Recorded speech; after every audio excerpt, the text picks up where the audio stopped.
Yeah, not too much. Wonderful, thank you, Rich. Yeah. And then Mark Adams as well. Yes, please.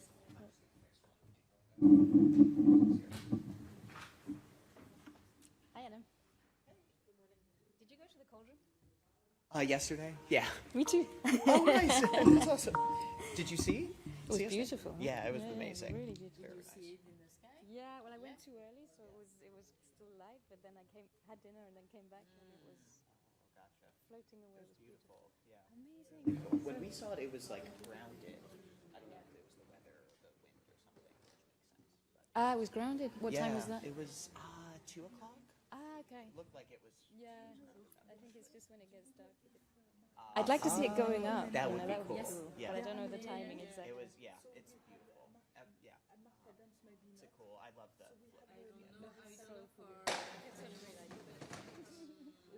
All okay for today? Yes. Yeah. We're all good. I just. This was a little crooked, so I just came up to straighten it. This one. It was like that. So. I like a perfectionist. And he's already there. We got you. So we I know you do. need to tell her both that they are one and first.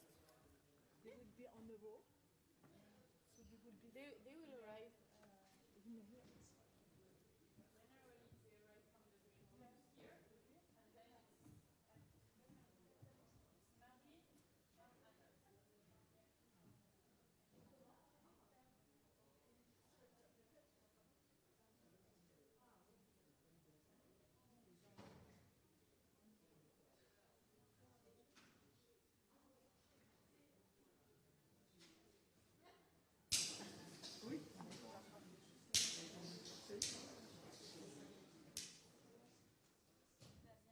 Oui, ça va, c'est fait. T'as pu dormir? Très bien. Ah, bah voilà, ça c'est parfait. Et ça va mieux? Oui.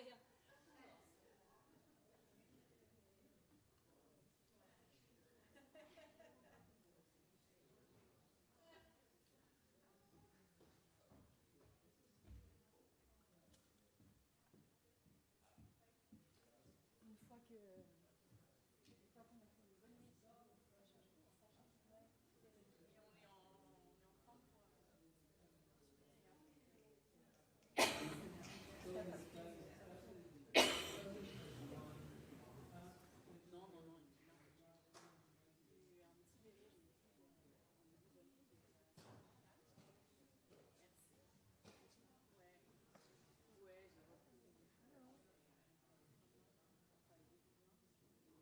C'est quoi votre mission dans cette équipe hein?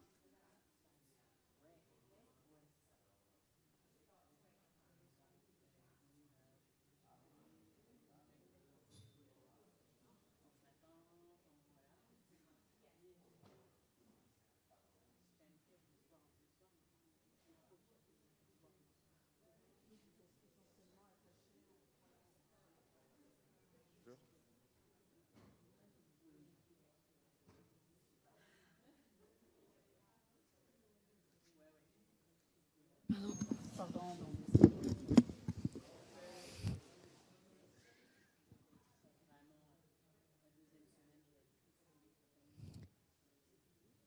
Un, 2, 3, 4, 5, 6, 7, 8, 9, 10, 11, 12, 13, 14, 15, 17, 18, 19.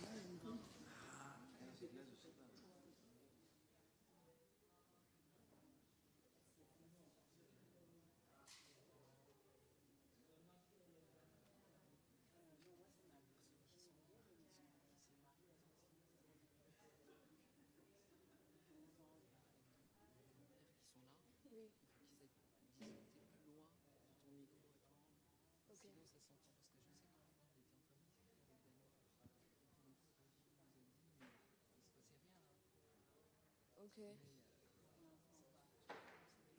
Oui, oui, oui, oui.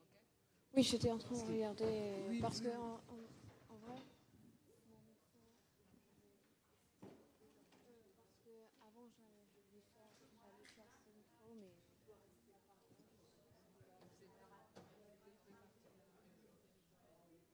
Oui, oui.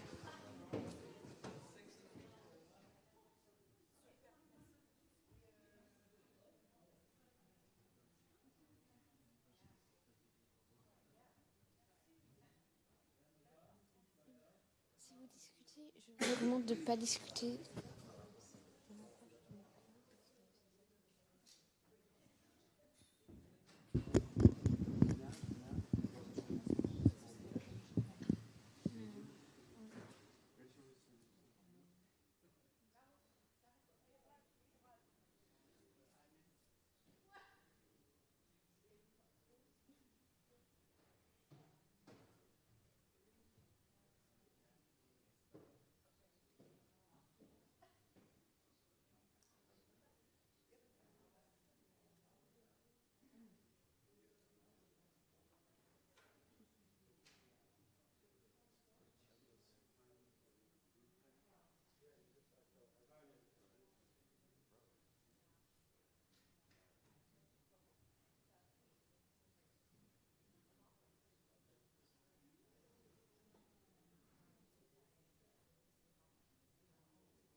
Un, 2, 3, 4, 5, 6, 7. My check.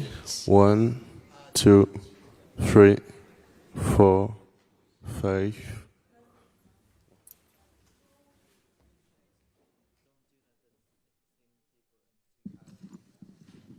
Yeah,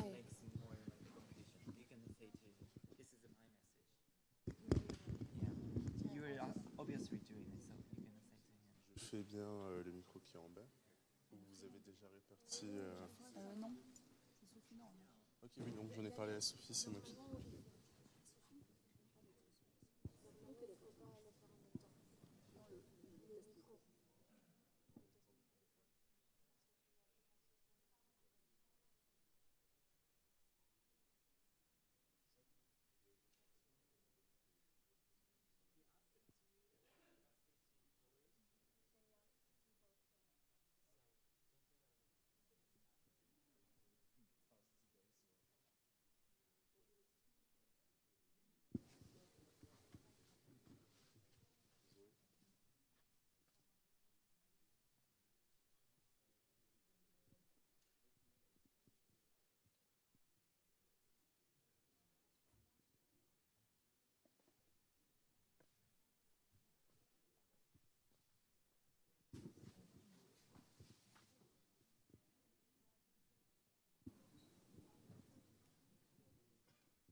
What is this one? It's about foundation.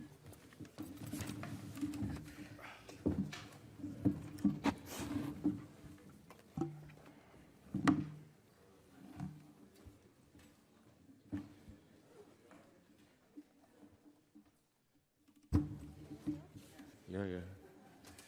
When you... Good morning, everyone, and welcome. We're going to start. So it's great to see the sun shining this morning, and as French people, we are definitely feeling good today. Our French athletes have given the Games a great start with these 4 medals on day 1. And as our president, Tony Estanguet, said, it was especially emotional for us to see Antoine Dupont and the men's rugby 7 team winning this magnificent gold medal yesterday. It is a perfect tribute to the memory of our founder, Bernard Lapassé. Yesterday, we saw a huge public turnout across all our venues. We also opened our Cauldron site. I hope you had the opportunity to go there for public viewing in the Jardin des Tuileries. And in spite of the rain, 6,500 people attended, and 90,000 people have now applied for free tickets. It's a real sign of the enthusiasm around our games. The ticket sales are also very dynamic. We have sold more than 9 million tickets, more than any other games in history. The public have been with us all the way, also around France.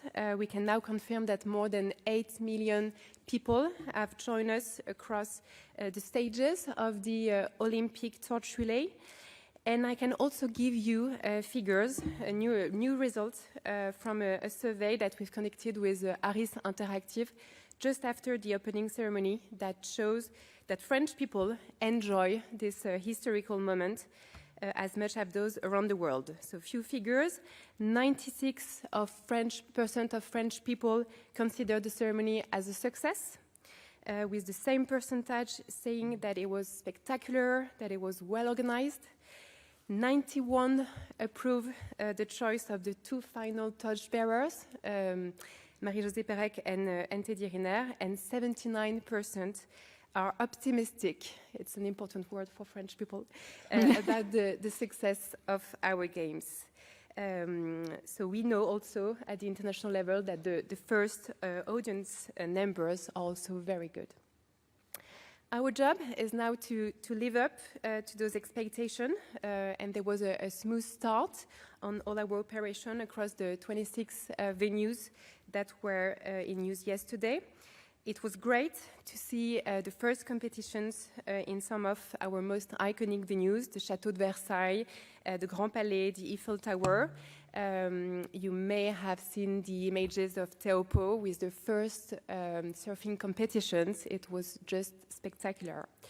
So we're looking for more great pictures today, in particular with the competitions in the Concorde Urban Park and the Champ de Mars Arena.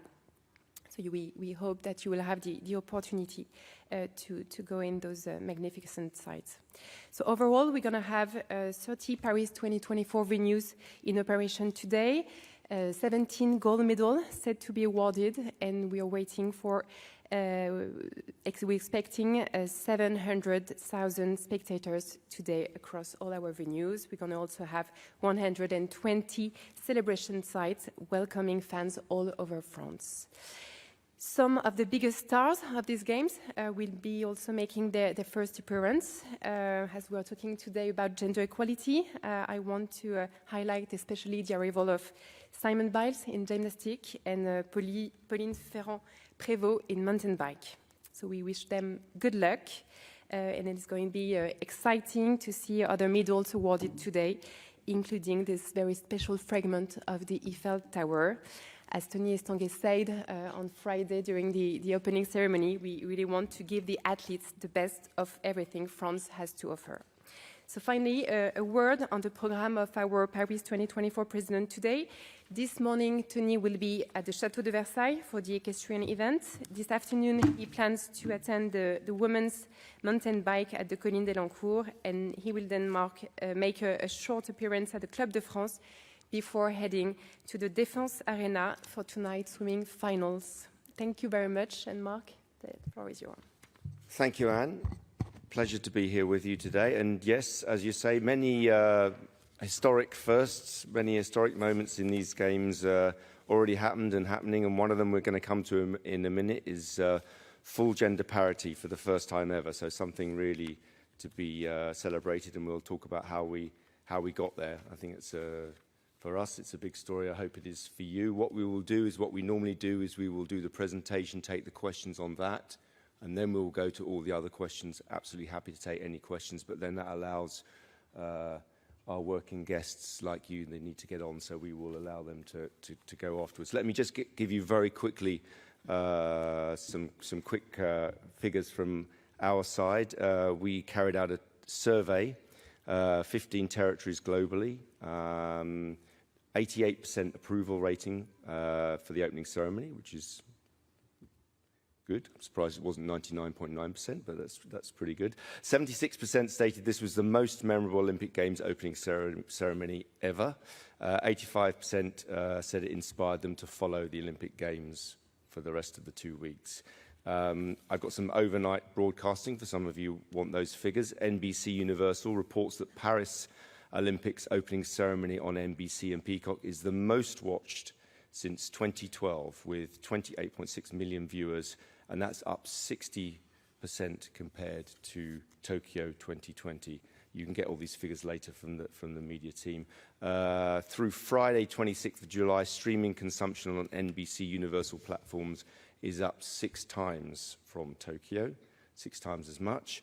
Live opening, give you a different country, different region. Live opening ceremony coverage on ARD, the German broadcaster, received an average audience of 10.1 million viewers, making it the most watched Olympic broadcast in the market in 20 years. And a couple of quick digital facts and figures for you. Social media handles, Olympic social media handles, their best day ever yesterday. 700 million engagements, primarily on Instagram, TikTok, and Douyin. Yesterday was also the best day for all Olympic platforms ever, and it wasn't even, need hardly remind you, the opening day. It was the first day of sport, so that's pretty good. Just to tell you also, for those that want to know, our president will be at archery this afternoon and swimming this evening. So, quickly, as I said, we're going to do a short presentation on 50-50 on the field of play and various other bits and pieces. I have with me on my left here Marie Salois, who's director in charge of the IOC, in charge of corporate and sustainable development. I have Yanis Exarchos, many of you will know, CEO of Olympic Broadcasting Services, OBS, and Marie Barzac, who is from Paris 24, Executive Director of Legacy and Impact. So I think we're going to start with a very short video. If we could play that, that would be great. Self-belief, respect, and ambition, they belong to us all when we chase our dreams. The Olympic Games are one of the most powerful platforms for empowering women. And this summer, women will again inspire the world on the Olympic stage. Paris 2024 will be the first Olympic Games with full gender equality on the field of play. The journey has been long. Over the years, trailblazers have led the way, while the Olympic movement has been working hard to give female athletes the opportunities they deserve. Creating the biggest gender-equal sporting event in history. Let's celebrate the moment, but not stop the journey.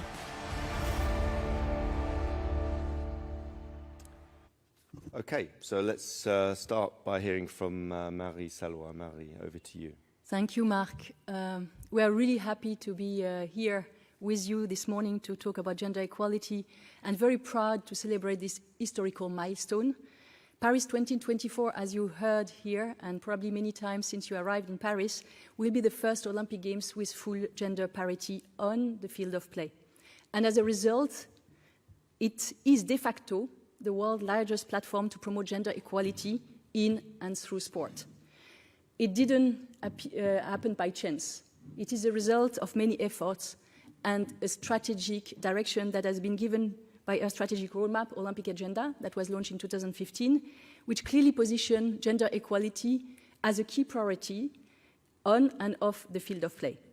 And it is also the result of deliberate action from the IOC and the concerted effort of the entire Olympic movement, men and women, because gender equality is a team sport. So let's see at how we have done it. Gender equality has been mainstream throughout everything and at the heart of the Olympic Games. Starting with the opening ceremony, where you had very symbolic moments.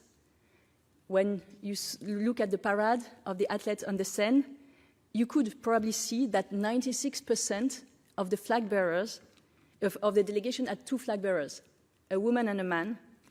But you also had the two flag bearers of France, you know, Mélina Robert Michon as well as Florent Manoudou, taking the oath together. And at the end, and you see that on the picture, Marie-Josée Pérec and Teddy Riner lighting together the cauldron. All these symbols are important because we know the reach of the opening ceremony. It continues with the field of play. The IOC has distributed for the first time an exact equal quota of places for women and men at the Olympic Games. We have recommended all NOC to include at least one woman and one man in all their delegations. 28 out of 32 sports are gender balanced, and more than half of the medal events are open to women. And it continues also with the competition schedule, because a lot of efforts have been made to balance the events throughout the 2 weeks of competition to provide visibility to women, and Yanis will talk about that more in a minute. But it goes beyond, the athletes and their visibility. We have been working a lot with international federations for them to include also more women in their technical officials, referee and judges. And we are proud to report that 5 of them, tennis, triathlon, canoeing, sailing, and field hockey, will reach parity here in Paris. It doesn't end there. We also need to work on how we get more women in coaching positions, when we know that they represented only 13% of the coaches in Tokyo. And here again, we put measures in place, including the WISH program, supported by Olympic Solidarity, that help equip women to coach at elite levels. And we are very happy to see 10 of these women coaching here in Paris. And it shows that we can deliver success. But we have to continue even in leadership position. And this is why in 2022, we introduced, as part of the basic principle of good governance, a request and a minimum target of 30% from both gender to be included in decision-making position. And we need to lead by example and be a role model. This is why, just a few days ago, in this building, a little bit further, we had the IOC session and new election took place and demonstrated once more the IOC commitment to lead by example and close the gender gap across leadership position. Just to give you a few figures, female IOC members now account for 42% of the membership, which is an increase from 21% 10 years ago. So we doubled. Women now account, or will account at the end of the Games, to be precise, to 46% of our executive board. And female representation in IOC Commission have reached full parity, 50%, from 20% 10 years ago. So you see, when you have really a willingness at the top, when you put gender equality as a key priority, it is possible to make progress. But obviously, it's not enough. So we want today to celebrate the milestone, because parity took us 100 years, or actually over 100 years to achieve, but we should continue our effort, and we shouldn't stop the journey. So we need actually to accelerate it. And that's what I wanted to share with you this morning. Thank you very much, Marie. And Yanis, tell us about scheduling and portrayal and so on, guidelines. Thank you very much. Thank you, Mark. Thank you, Marie. I would like to share with you a few thoughts around the showcasing of sporting event and how we are trying to achieve their equality. And it's a subject that many of you know that I'm very passionate about. It's good enough to keep me awake after a number of sleepless days with the ceremony and everything. So I would like to share with you what the effort has been to try and match on the media front the achievement that we celebrate on the sporting front. So equal participation of women. This is not enough. It has not been enough for us. We wanted to make sure that the actual sports content was also reflecting this equality. You know, the schedules of sporting events have traditionally been biased towards highlighting men's events. You regularly have, you know, if in a sport you have women's competition, you had men's competition, almost always you had first women's competition, or you had it in the morning, and then you had men's competition.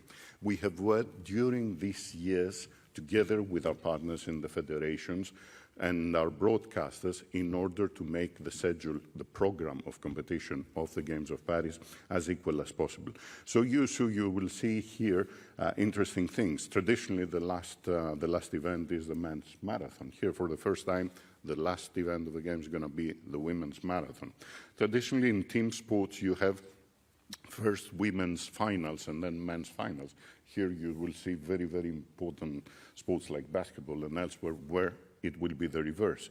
Traditionally, in sports, in strength and combat sports, you have women's competition in the morning and men's competition in the evening. Here, it's not by gender; it is by category. So this will be completely mixed. We also have the commitment of our broadcasters who have supported us in showcasing in exactly the same way. For example, we have been talking with our colleagues from NBC, obviously a very, very important partner. They have a full commitment of showcasing in their prime time, on an equal measure, women's and men's competition. I think you can have a look at other major sport events and understand what a seismic change this is. But in order to achieve all that, for us also it has been very, very important to make sure that the teams also reflect as much as practically possible this gender equality. And we have to be very transparent between ourselves. I don't have any issue saying that our industry, sports media industry and sports broadcasting, is one of the weakest in this front. And we need to do things. And we have been doing some things on the front of OBS with the support of our broadcasters. We have been trying, first of all, starting with OBS itself. When we also started, we were a company of very specialized people with a lot of experience, and inevitably the balance was not good. When we started the company, it was probably 80-20, which is the case in many, many companies, media companies still today. As we speak, OBS, in our permanent staff, we're 161 from 30 countries, 47% are women, 53% are men.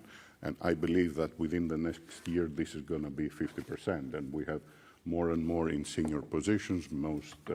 Almost half of my direct reports very soon will be women.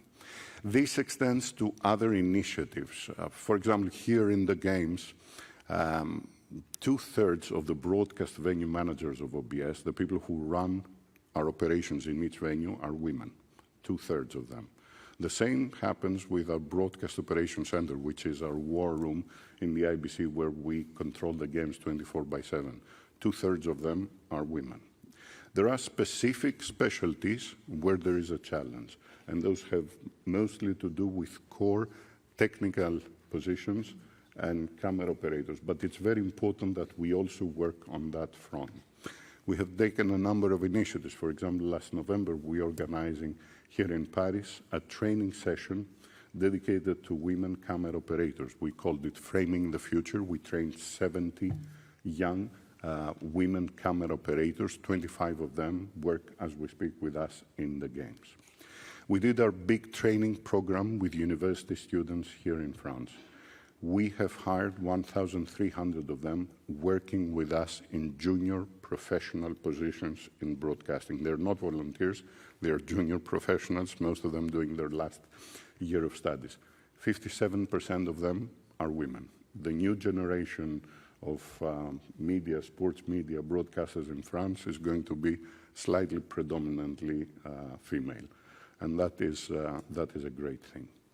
The third big area is obviously how do we portray in the way we tell the stories of the sports, which is hugely, hugely important and where a lot of unconscious bias still exists. Because it's not enough to make sure that the volume is there, it's also very important to make efforts in how you actually showcase. And there I still see, unfortunately, in some events that they are still being filmed in a way that you can identify that there are stereotypes and sexist remains, even from the way some camera operators are framing differently men and women athletes. They're not there. Women athletes are not there because they're more attractive or sexier or whatever. They are there because they are elite athletes. They are there for their sporting performance. They should be showcased in the same way. Same way with commentators, you know, even using men as a reference in order to qualify how well a woman athlete is doing. You know, it's the absolutely wrong way. So with the leadership of this team of Maria and a number of specialists, we have worked in detail on what it would mean to showcase in an equal and fair way men and women athletes. And this is reflected in the already third version of the portrayal guidelines that we have published. Those are guidelines. We're not forcing anybody to use it. OBS and our people will be using it, our producers, our directors, our commentators. But we have invited also broadcasters to embrace the ideas that are contained there.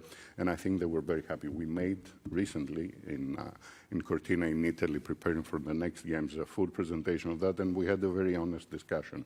They saw a lot of new ideas. They brought ideas. And we believe that that the change is on track. So this element is important, and I believe that we should all collectively, as sports media, do an effort on that front. And last part has to do with really content volumes. On the Olympic platforms, Mark mentioned before that yesterday was the most successful day in the history of Olympic digital platforms, both on social and on our own platform, with incredible numbers. Well, more than 50% of the content that is contained on Olympics.com and the content that we publish on social, more than 50% is dedicated on women.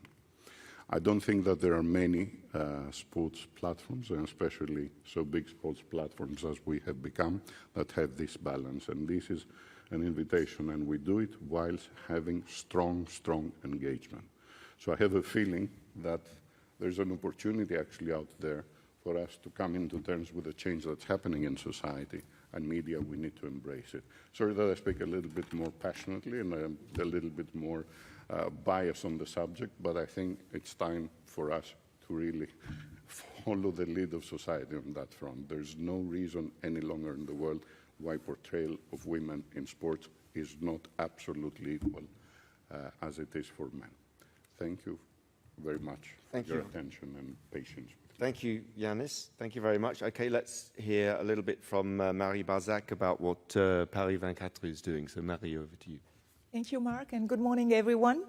The parity among athletes engaged Paris 2024 to be ambitious on gender equality, with two objectives. The first one is advancing the role of women in sport, and the second one is using sport as a tool to contribute to more gender equality between men and men in the society in general. So what have we done so far? First, we have emblematic measure. As the first one is our logo. This is the face of a woman, Marianne, representative of the French Republic. Marianne is everywhere all around France and the world today, so it's a good showcasing of the woman power. Second thing, I think you had a picture just before. During the opening ceremony, there has some promotion of the emblematic woman, French woman, during the ceremony. And of course, there was this parity at the really end with the barriers. The second type of action we launched was to be totally gender balanced in all our programs, in our actions. Like our staff is totally 50-50 gender balance, even for our director committee, but also our volunteer team, which is also 50-50, but also all the torch relayers. They are 10,000. I forgot to say that for the volunteers we were 45,000. And again, for the Marathon for All, which will count 40 participants, it will be also gender balance. But we also want to secure the games, and we are committed to partnership with non-profit sector specialized in the fight against sexist, sexual, and discriminatory violence. We set up 4 kinds of actions. The first one was to raise awareness about the fight against sexist, sexual, and discriminatory violence. Difficult to say in French. This program is dedicated to our staff, but also for our volunteers. It provides tools to identify and to, of course, to identify the situation and to support victims. Second actions, we develop with the stakeholders a guide for Paris 2024 staff, but also volunteers and all entities involved in the delivery of the games. Thirdly, we create a reporting platform accessible to everyone to communicate on all competition sites, and we also provide dedicated prevention signage. We probably will see them on sport venues. And lastly, we also create an inclusive health charter dedicated to the medical staff. Fourth actions in that domain to promote gender equality, as I said, we use sports as a tool to equality between men and women in the society. Everything begins at school, in the schoolyards, and that's why we promoted and implemented active design in the schoolyard in order to be sure that the occupation of the schoolyard is gender balanced between girls and boys, between 6 to 11. This project has been experimented by Paris 2024, and today it's implemented in a large scale because the government is supporting 1,500 schoolyards in the next year. We also created in 2020 an endowment fund in order to support all kind of initiative to promote social impacts through sports. And we gave a priority to gender equality in sport. That's why 30% of our projects were about this objective. This endowment fund distributed 50 million euros. So as you can see, it's not just emblematic, it's something very concrete. For that, we supported projects that remove barriers to women's participation in sports, but also projects that enable women to access governance position in sports, which is quite important also. And also projects that help women to emancipate and to rebuild themselves through sports. To conclude, I would like to say that all those actions are already recognized by the governments through a new label, Terrain d'égalité. This label is dedicated to international sport events in France for events that are fully engaged in gender equality and women empowerment through sports. Thank you.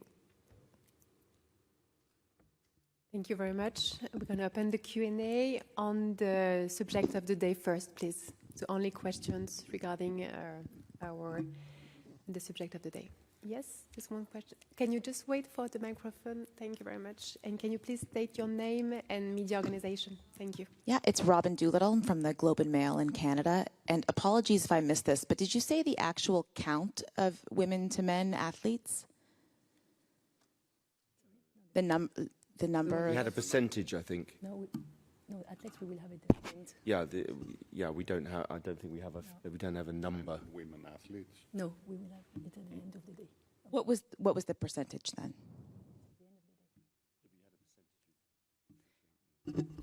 No, I gave you the percentage of the flag bearers. 96% of the delegations have a woman and a man. I think I heard that you opened equal slots. Yeah. So do you actually know the breakdown of what showed up? Not yet. Not till the end. Yes. But it's 50-50 quota places for men and women. So that's. But obviously, every competition has slightly different rules and qualifications and so on. So it will end up. It won't be exactly 50-50. It might be 49-51 or vice versa. That comes at the end. Yeah, at the end. Exactly. Get till the end. Does that answer your question? Kind of. I mean, we have to wait for the people to compete and take part. Yes, one question. Thank you. Wakako Yuki from the Yomiuri Shimbun. One question each to Mali from the IOC and Yanis, please. Marie, I understand it was a difficult journey for the IOC. Try to have this quota. Of course, international federations have many different circumstances than national Olympic committees. They have different social situations. What was the difficulty you faced, and how did you try to overcome to secure the half and half? And Yanis, you have spoken many interesting, actually, touched upon many interesting topics. The traditional bias within even the Olympic program, how it is displayed or conducted, I presume, in my humble opinion, came down from the long Olympic history, even from Pierre de Coubertin era, when many actually competitions are men's only. And as you say, marathon at the very end of the competition was become traditional from halfway, and that was also one of the symbolic issue of that. How you call this seismic change? How by doing what you are doing, you would try to change the Olympic movement's future? And also, incidentally, minor thing, media. You are talking about media as gender representation, as well as how we report. Do we have any figure of media accreditation with a gender percentage? As well as I understand Olympic Games report compared to other professional leagues and any domestics. We have stats that it is for many media quite nearing to men and women, because our report is toward the medal tally, how the successful athletes were, not exactly gender. But still there are gap, you say. Where does this gap come from? Yes, thank you for your first question. How difficult it was. It was difficult and it will continue to be. But I have seen 3 changes since we launched Olympic Agenda in 2015. The first, gender equality has become an executive priority. Under the leadership of President Thomas Bach, it was clearly set as part of a strategic roadmap as a priority. And it means that everywhere we have explained that we cannot leave 50% of the world's population behind, especially we have to embrace the skill set of half of the world's population that is not properly represented. Second change I've seen is 10 years ago we are still trying to fix the woman. Now we are talking about fixing the system. And that makes a big change. And we do that with the cooperation of men, ally. And this is why we have been able to accelerate. And third, we have, in the past, it was just isolated initiatives. Now it has been mainstreamed. And you heard from Yanis, you heard from Marie. We have really been working on taking gender equality in everything we have been doing. And so it's no longer an isolated project. It's a consideration that is part of a decision-making process. Dear Yuki, to your question, there is a history and there is a legacy, of course, but this reflects other times, as many other walks of life. Yes, the way sport developed.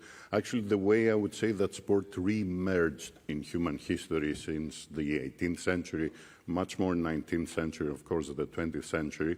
They did reflect a little bit the realities of society at the times, and especially the realities of European societies at the times, because this is how we shouldn't forget that for many, many years, sports as we know them today, for whatever reasons, did not really exist. There was a gap from the ancient Greek, Roman world until the more modern time. So the re-emergence of sport reflected that, and it's evident that also was reflected in the first years of the Olympic movement. But this is not a kind of tradition that should be holding us back. I know that, I also admire a number of things in our tradition and in the views, and I think we're all inspired by the values of Olympism, but it's fundamental that we move on. But in order to move on, it's not a matter just of top-down decision, because you need to start developing from grassroots sports across many, many countries for women as well. That has still some social barriers. You have to have the structures there. The athletes here are 50-50. Coaches still are not. You have several different elements. You know, the disciplines, the way they present. We need to do the work across all these things. It has not finished.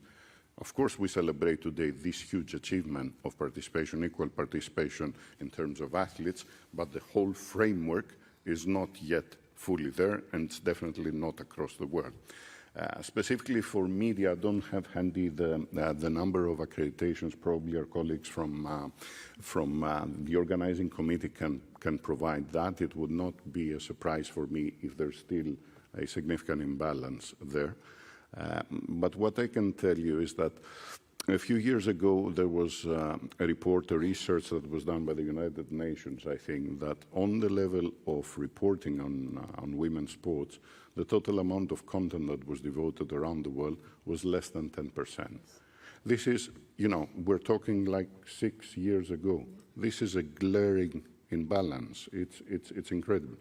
In the Olympic Games, I'm sure that we will see a far, far more balanced situation. But this does not happen day in, day out. Have a look and remember just the last years, even in the most gender equal societies in the world, how much of women's sport is being devoted? How much does it dominate the public conversation? We're not there yet. The Olympics lead the way, but we're not there. It needs to become an ongoing concern for all of us. Just to say on media figures, we will have them at the end, as I was saying to another colleague, but I think they will be generally not that good, and there's a lot of work to do still, as we all have a lot of work to do, but we can get those figures towards the end of the Games or at the end of the Games. Yeah, there's one question, third row. Hi, Tracy Holmes from the Australian Radio Network and the Sports Ambassador podcast. I don't mean to complicate the process, but I'm just wondering if there is any particular focus on trying to get all of these things right from the IOC's perspective, whether you're looking at not just replacing white men with white women, but also trying to get that mix right, given that the International Olympics is very much about every country, every place, and we do see that on the field of play, but I wonder how that is translating into the halls of power, the committees, etc., etc. Thank you. Great subject. I can respond to you a little bit on our side. You know, for OBS, for our permanent staff, we have staff from 30 countries coming from all continents. Here in the Games, we have 8,300 people coming from 110 countries. This is a truly Olympic broadcast operation. It's very diverse. And also we make it a case to keep us legacy people that come from previous host nations, from previous countries. We have a lot of people from Asia, a lot of people from Latin America, a lot of people from Africa working with us. And we will continue working.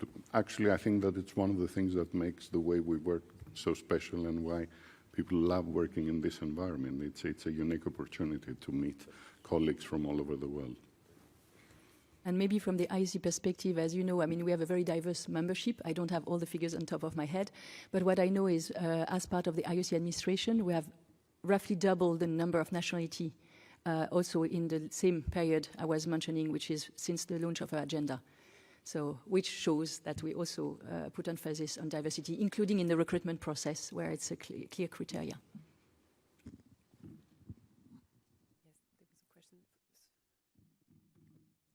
Hi, Rodrigo Matos from UOL, from Brazil.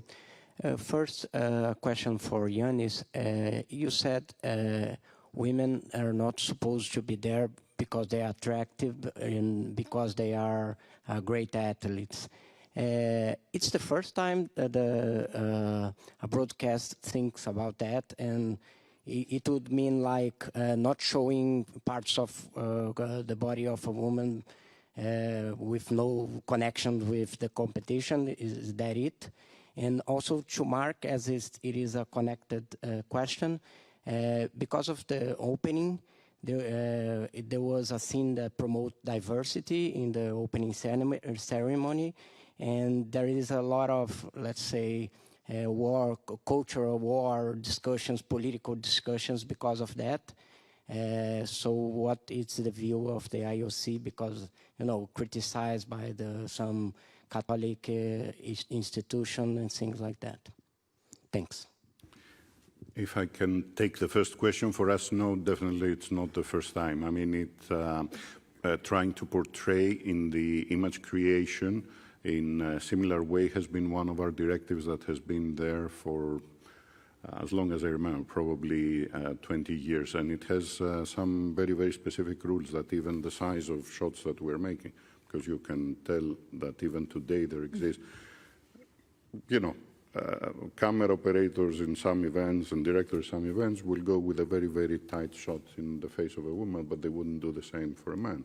They would go into reactions of the spectators in the venues, and the selection will be, you can tell that there's an unconscious bias about who do they show when they're women and who do they show when they're men, that they reflect this very traditionalist stereotype.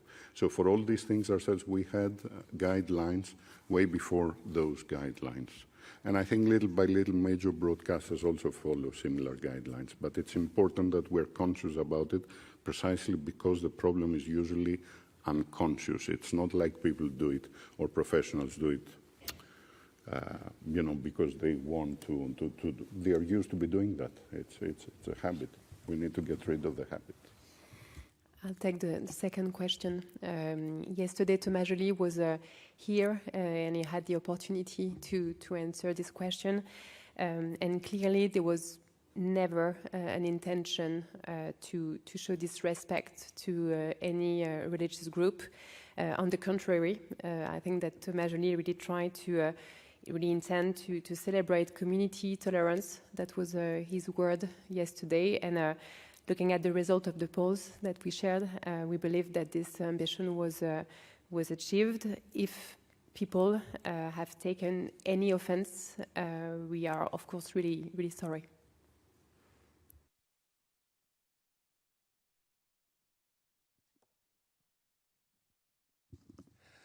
Thank you. I have two questions, one related to the gender parity subject.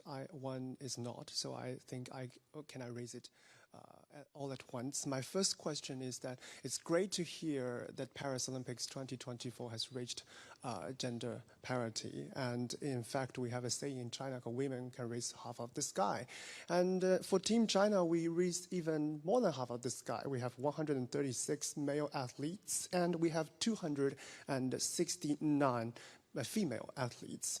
So what do you think of this achievements in terms of Team China?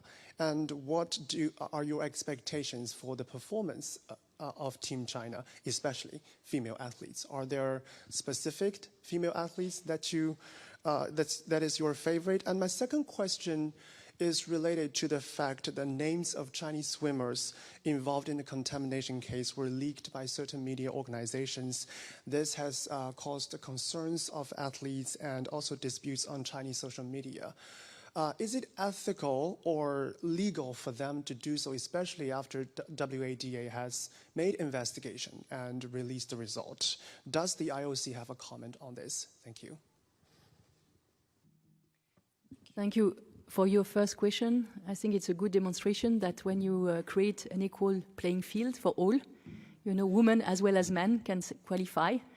And sometimes it will be this way, sometimes the other way, but you will get, yes, the possibility for women to get the opportunities. So we welcome this. I think let me take the second question about the WADA case. I think we've expressed ourselves already in terms of the fact that we have full confidence in WADA, and there was an interim report which has indicated, as far as we can read from the report, that there's no wrongdoing. They've also said that the final report, they said the final report will lead to that direction. So I think that, from our side, is pretty clear. On people expressing their view about that, that's not a job for us. I think people, as long as they remain within the guidelines, legally and whatever, everyone is entitled to express a view. So I don't think that's up to the IOC to comment on people's freedom of expression.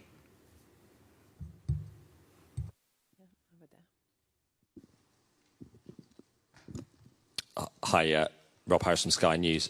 On the topic of the day, on gender equality, one of the biggest sports obviously is football, but the women's event has 12 teams, the men's event has 16 teams. Does that mean this is a guarantee today that by the next Olympics it will have the same number of teams? And more generally, probably one to Yannis on women's rights. Are there OBS orders to highlight or not show any protests in venues? Because obviously we've seen booing today against the Dutch volleyball player Steven van der Velde, who is a convicted rapist. So is that part of promoting women's rights by showing those protests? And just to mark, concerns about the water quality have been raised again today with the triathlon being called off the training. Maybe I take two, and water quality. I think on the first one, and Marie can chip in if she wants to, but I mean, clearly it's an issue for FIFA. We've made it very clear where we want to go, and we hope to get there. Yeah. There is a Sorry. Yes, you're right. As I mentioned, 28 out of 32 sports are fully gender balanced, and football is still, one of the sports where we have still to work, and the direction is set. And as we said, we are on a journey, and we'll need to continue the work. And then on the case of the Dutch volleyball player, I've already expressed our view, I think 3 times now in press conferences. I haven't got a great deal to add to that, but it's clearly the Dutch National Olympic Committee who makes the original choice, who chooses the player. They have, as you know, given a very long statement about, excuse me, about safeguarding, what extra safeguarding measures are in place. As I say, I believe the athlete himself is not staying in the village. Not to excuse it in any way, but this took place, I think, 10 years ago, and I think, as a general rule, I think we need to allow for the possibility of rehabilitation. But I would stress once again that this is first and foremost a decision for the Dutch NOC to make, and they've made that decision. They've made very clear the safeguarding measures, very extensive safeguarding measures that have been taken for this to carry on. And on your third question, a joint decision has been taken this morning with the World Triathlon to cancel the swim leg of the familiarization. The running and bike will go ahead as planned. So this is linked to the rain that has fallen in Paris on the 26th and 27th. But we are still very confident that with the weather forecast for the next 48 hours, the water quality will improve. And thanks to all the work that has been undertaken by our public stakeholders, we saw the water quality of the River Seine that has improved significantly over the next week. So we are still very confident.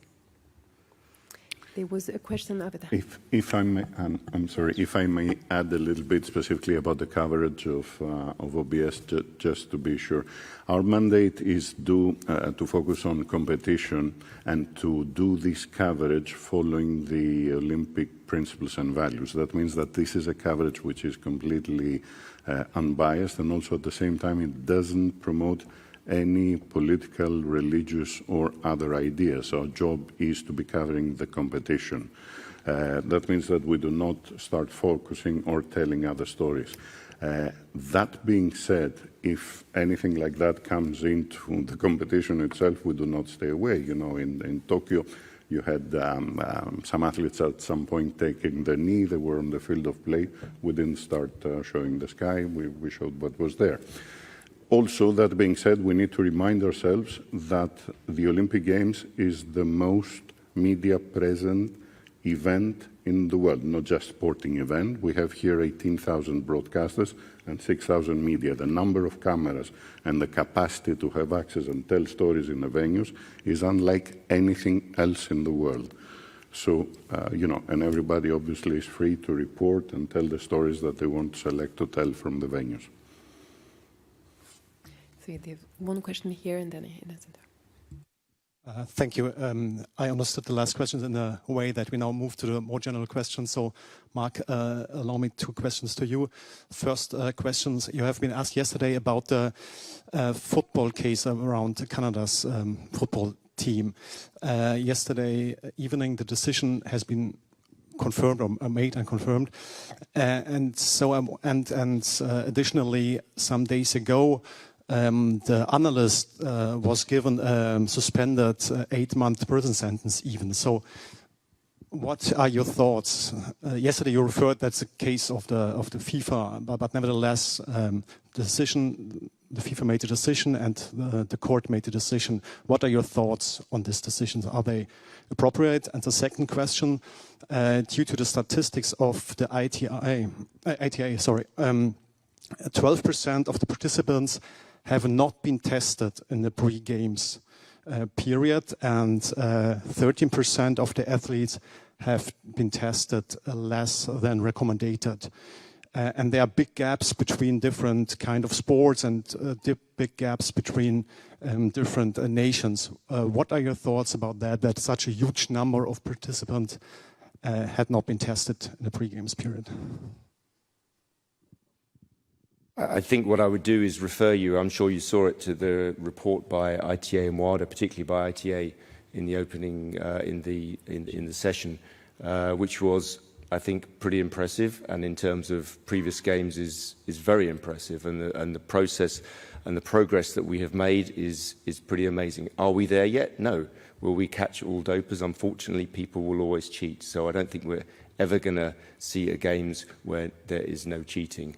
Cheating takes place in all kinds of ways. So we do our best. We continue, as you know, we actually set up the ITA to do more targeted testing by individual athletes, by particular teams, by particular sports that are at risk. So that work continues. Do we want to get to 100%? Do we want to get to more testing? We can always do more. There's no doubt about that.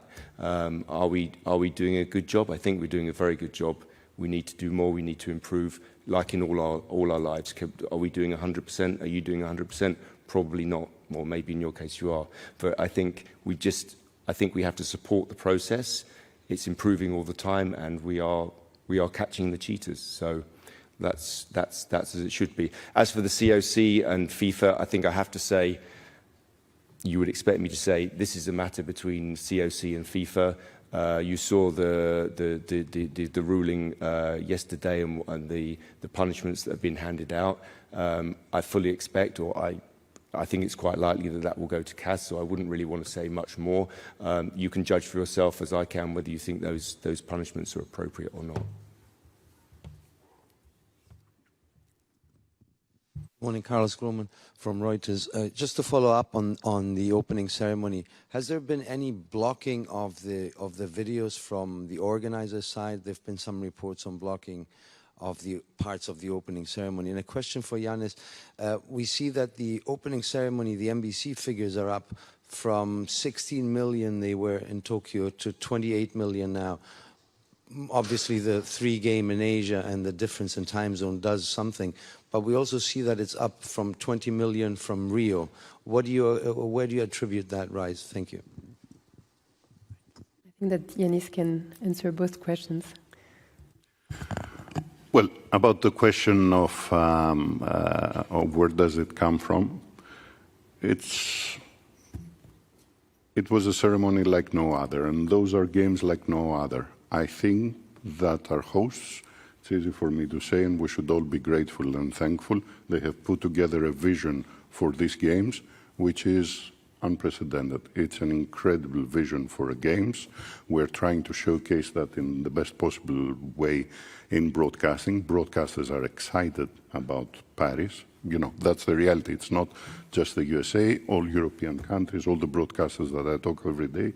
This is what they feel. All the things that Paris has done have been very, very important in showcasing not just Paris, but the Olympic Games in the best possible way.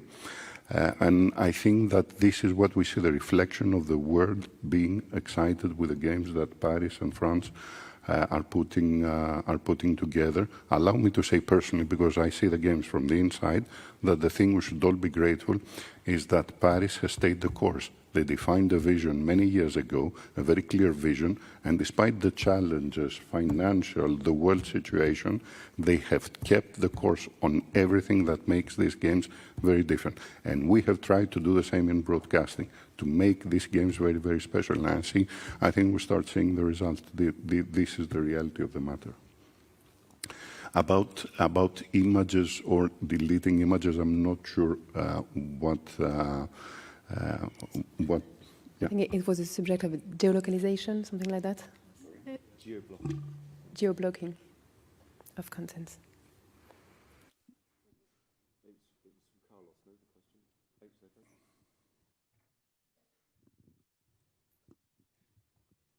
Hi, Adam Plowright from AFP News Agency. Is a question for Anne and a question for Mark. Anne, this morning there was an incident in the Puerto Rico South Sudan basketball game at which the wrong national anthem was played for South Sudan.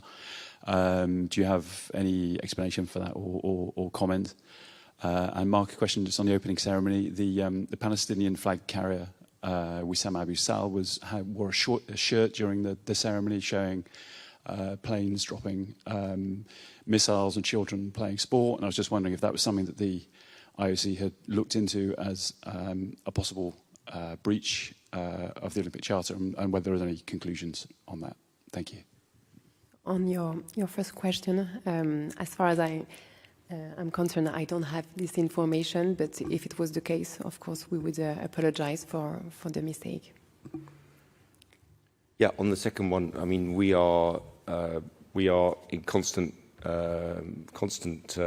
touch with all of the National Olympic Committees concerned. So we speak on a regular basis to both the Palestinian and the Israeli NOC, and obviously our job is to try to bring people together to get them all to participate. As far as I know, I don't think this has been looked into as a specific case, no.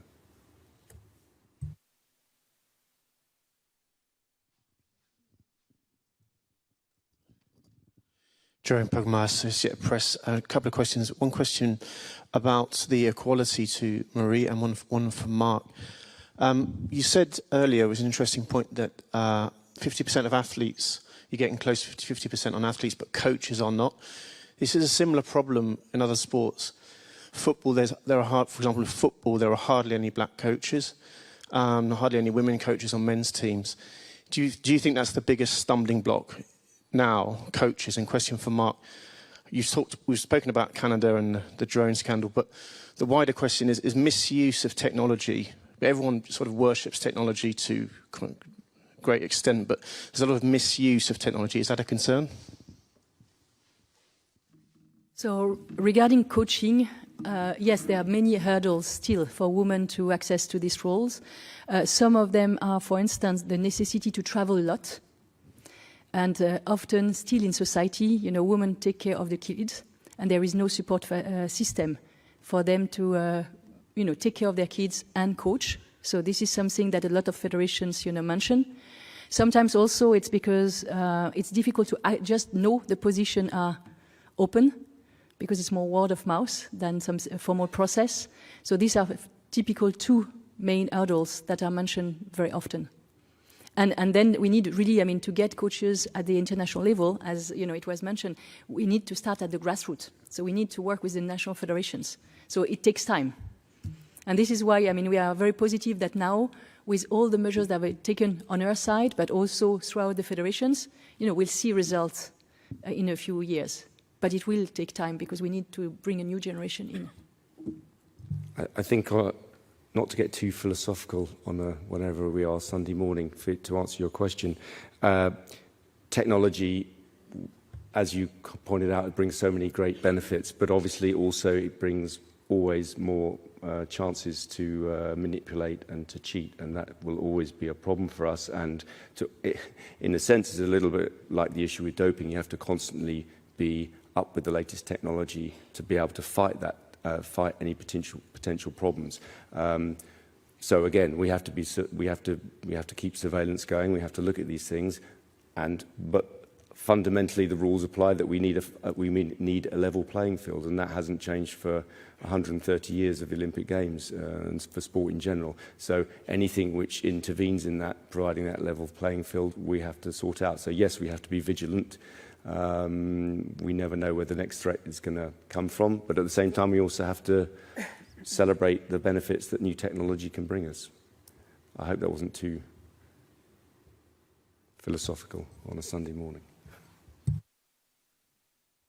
Just a clarification on my side before we take the last question. It was 86% of French people considering the ceremony as a success, not 96%. Is there another question? Okay, Rachel. Bonjour, merci. Rachel Pretty, l'équipe. I've got a question. Good morning, l'équipe. This morning, Thomas Joly criticized the realization of the opening ceremony. Have you got something to say? Thank you. Sorry, I'm not sure I understood. He criticized? Thomas Joly said the realization was not top on sequences or... Do you heard of it? And there was a lot of not a lot, but some criticize of the realization. I have not seen his comments. I would prefer not to comment on comments that I have not seen. Sorry.